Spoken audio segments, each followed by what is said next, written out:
साजिशन चोट पहुंचाई गई है, ये कहना है ममता बनर्जी का। किसने रची है साजिश, क्या हुआ है? तो वो ममता जी बताएं, चीफ सेक्रेटरी बताएं, क्योंकि जब तक ये या तो मीडिया बताए, मतलब रिपोर्ट्स दिखाई जाएं, जो विजुअल्स अगर वहां कोई कैप्चर हुआ है तो विजुअल्स दिखाई जाएं।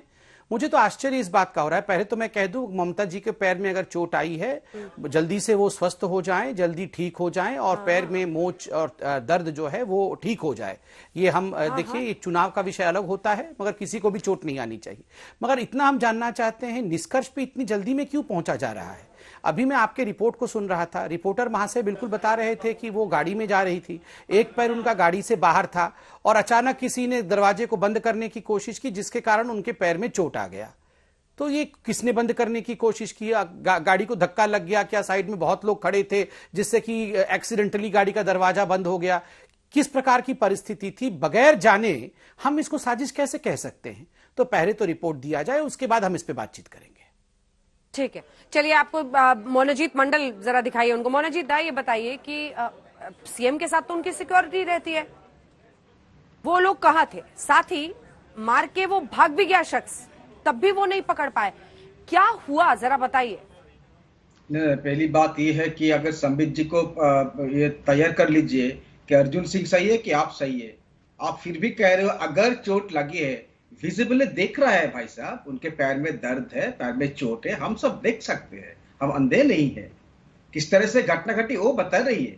तो वो अगर वो विक्टिम है, हम तो उन पे विश्वास करें कि आके जल्दी से और जोर से कुछ लोग दरवाजा बंद कर दिया।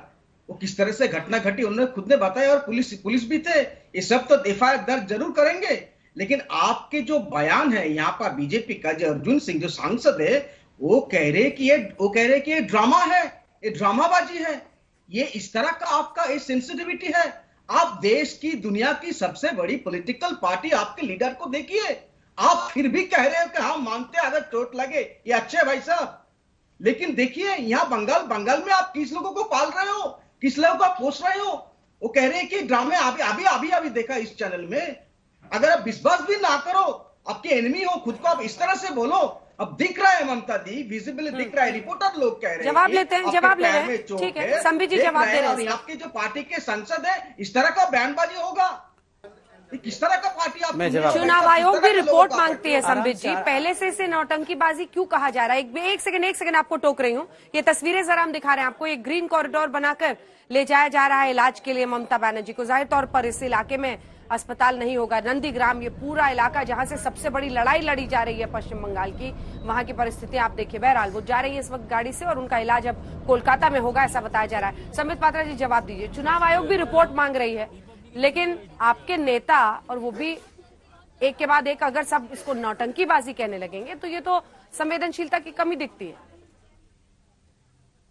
नहीं, आपने बिल्कुल सही कहा कि चुनाव आयोग भी रिपोर्ट मांगती है, तो रिपोर्ट के बगैर उसे साजिश कह देना, एक के बाद एक उसे साजिश कह देना। और मैं अभी एक चैनल में था जिसमें टीएमसी के प्रवक्ता ने कहा ये तो ममता बनर्जी को असैसिनेट करने का प्लान बीजेपी बना रही है, ये बिना रिपोर्ट के असैसिनेशन का प्लान बना रही है, ममता बनर्जी को मारने का प्लान बना रही है। बीजेपी के कार्यकर्ताओं ने मारा, कुछ लोगों ने कहा बीजेपी की गाड़ी चढ़ा दी गई उनके पैर के ऊपर। ये बिना रिपोर्ट के ये सब चीजें कहां से आ गई ये सब चीजें? तो स्वाभाविक है हमारे नेता भी उस पर रिएक्ट करेंगे, सवाल पूछेंगे। देखिए, बिना रिपोर्ट की बातचीत करना, कोई फुटेज हो तो दिखाया जाए। और मैं तो पूछता हूं, ये ममता बनर्जी कोई साधारण महिला तो है नहीं, वो वर्तमान में बंगाल की मुख्यमंत्री हैं। एक बहुत स्ट्रांग सिक्योरिटी फोर्स उनके साथ होता है। जिन लोगों ने उन्हें मारने की कोशिश की, उनके पैरों पर गाड़ी चढ़ा देने की कोशिश की, जैसे कि इल्जाम है, इतनी बड़ी फोर्स उन्हें रोकने की कोशिश भी नहीं करती है, उन्हें गिरफ्तार भी नहीं करती है, और अभी तक एफआईआर भी नहीं हुआ है।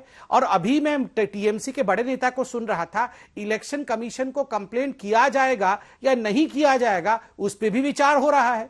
बताइए इसका अर्थ क्या है? क्यों नहीं आप विचार क्यों कर रहे हैं? कंप्लेंट तो करना ही चाहिए, एफआईआर भी अभी तक हो जाना चाहिए था। और जो लोग वहां मार रहे थे ममता जी को, इतनी भीड़ में वो भाग के तो नहीं चले जाएंगे, उनको तुरंत सिक्योरिटी फोर्स ने वहां गिरफ्तार क्यों नहीं किया? मैं ये जानना चाहता हूं। इसका जवाब है आपके पास मनोजीत दा? क्यों जवाब नहीं है? अभी एक चैनल में था, उनके बहुत बड़े एक स्पोक्स पर्सन कह रहे हैं कि ममता दी हर तरफ, वो कांग्रेस में थे, अभी बीजेपी में आ गई है, 30 साल पहले भी वो ड्रामाबाजी किए थे। ये आपका वर्सन है।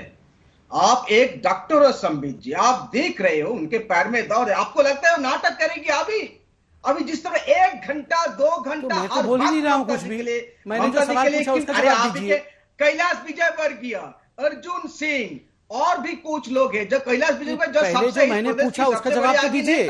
उन्होंने कहा बिल्कुल आगे सुमोटो एक्शन ले जाएगा पुलिस, बिल्कुल एफआईआर दर्ज की गई। देखिए इलेक्शन कमीशन के ऊपर हम क्यों भरोसा करें, ये तो सब देख रहे हैं किस तरह इलेक्शन कमीशन चली है। 2019 इलेक्शन में हम देख लिया है, फिर भी बिल्कुल एफआईआर होंगे। एफआईआर तो अभी तक हो जाना चाहिए, पुलिस हो सुमोटो एक्शन लेके, still the chief minister of the state. लेकिन आप लोगों के पास इस तरह के इंसेंसिटिव भाषण आएंगे। आपके बहुत बड़ी प्रवक्ता दूसरे चैनल पे कह रहे थे कि ममता दी हर टाइम नाटक करती है। अरे मैं आपको बता रहा हूं 1 सेकेंड 1 मिनट 1 घंटा ममता दी के लिए अभी 2 मई तक कीमती है। वो अभी अस्पताल में भर्ती होंगे,